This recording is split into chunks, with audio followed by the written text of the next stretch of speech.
અલે ઝડપ રાખ, ત્યાં મંદિરે પછી લાઈન થઈ જાય, મોડું થાય છે. બેટા ઉભો રે, ક્યાં જાશો? હવે તમારે શું છે? અમે ક્યાંક બહાર જતા હોય ત્યારે તમે વચ્ચે ઊભા જ હોય. બોલો. મને થોડુંક પાણી ભર દે ની. ઈ તમે ઊભા થઈને હાથે પી લેજો. અમારે ત્યાં મંદિરે પાણી ચડાવવા જવું છે, મોડું થાય છે. હાલે લે.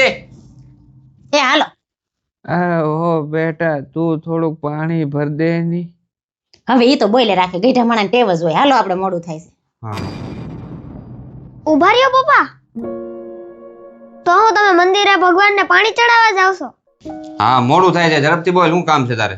યાદ કરો પપ્પા, તમે જ મને કીધું કે મા બાપ ભગવાનનું બીજું રૂપ છે. અને તમે આ જીવતા ભગવાનને મૂકીને મંદિરે પાણી ચડાવવા જાવ છો? શું ભગવાન તમારું એ પાણી સ્વીકારશે?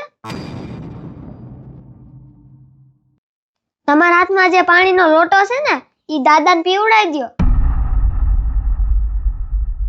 એટલે તમારે મંદિરે જવાની જરૂર જ નહીં પડે. અહીંયા બેઠા બેઠા જ ભગવાનને પાણી પહોંચી જાય. તો મિત્રો, તમને આ વાત કેવી લાગી કોમેન્ટમાં ખાસ કહેજો. તો વિડિયો સારો લાગ્યો હોય ને તો 10 પરિવારને મોકલી દેજો. અને ચેનલને સબસ્ક્રાઇબ કરી કે નહીં?